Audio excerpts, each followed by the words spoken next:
ಮೊದಲ ದೇವ್ರು ಯಾವ್ದಪ್ಪ ಅಂತಂದ್ರೆ, ಪ್ರತಿಷ್ಠಿತ ಪ್ರಾಣದೇವ್ರು ಯಾವ್ದಪ್ಪ ಅಂತಂದ್ರೆ, ಮೊದಲು ಪ್ರತಿಷ್ಠಾಪಿತ 732ರಲ್ಲಿ ನಂಬರ್ 1 ಯಾವ್ದಪ್ಪ ಅಂತಂದ್ರೆ, ಹಂಪೆಯ ಚಕ್ರತೀರ್ಥದ ಸಮೀಪದಲ್ಲಿರುವ ಇಂದಿಗೂ ವಿಶೇಷ ಸನ್ನಿಧಾನದಿಂದ ಪೂಜೆಗೊಳ್ಳುತ್ತಿರುವ ಯಂತ್ರೋದ್ಧಾರಕ ಆಂಜನೇಯ.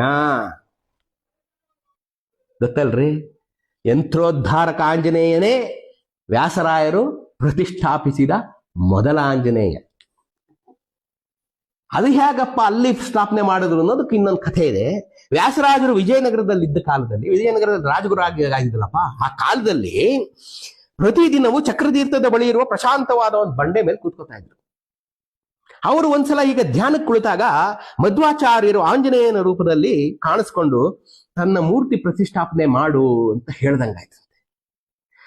ಯೋಗ ದೃಷ್ಟಿಯಿಂದ ವ್ಯಾಸರಾಯರು ಆ ಸ್ಥಳದಲ್ಲಿ ಯೋಗ ದೃಷ್ಟಿ, ಅವ್ರ ತಪಶಕ್ತಿ ಇತ್ತಲ್ಲಪ್ಪ ಅವ್ರಿಗೆ, ಆ ತಪಶಕ್ತಿಯಿಂದ ಕಣ್ಣು ಮುಚ್ಕೊಂಡು ತಮ್ಮ ಯೋಗ ದೃಷ್ಟಿಯಲ್ಲಿ ಹಿಂದಕ್ಕೆ ಹೋಗಿ ನೋಡಿದ್ರು. ಹಿಂದಕ್ಕೆ ಯುಗಗಳ ಹಿಂದಕ್ಕೆ ಹೋಗಿ ನೋಡಿದಾಗ ತಾವು ಯಾವ ಸ್ಥಳದಲ್ಲಿ ಕೂತ್ಕೊಂಡು ಏಕಾಂತದಲ್ಲಿ ಕೂತಿದ್ರಲ್ಲ, ಅದೇ ಸ್ಥಳದಲ್ಲಿ ತ್ರೇತಾಯುಗದಲ್ಲಿ ಶ್ರೀರಾಮಚಂದ್ರ ಪ್ರಭು ಆಂಜನೇಯನನ್ನ ಭೇಟಿ ಮಾಡದಂತ ಸ್ಥಳವಾಗಿತ್ತದು. ನೋಡ್ರಿ, ಅವರು ಖಂಡಾಂತರಗಳು, ಜನ್ಮಾಂತರಗಳು, ಮನ್ವಂತರಗಳಿಗೆ ಹೊರಟೋದು ಹಿಂದಕ್ಕೆ. ತಮ್ಮ ತಪಶಕ್ತಿಯಿಂದ ಯೋಗ ಶಕ್ತಿಯಿಂದ ನೋಡಿದಾಗ ನಾನು ಎಲ್ಲಿ ಕೂತಿದ್ದೀನಿ, ಈ ಜಾಗ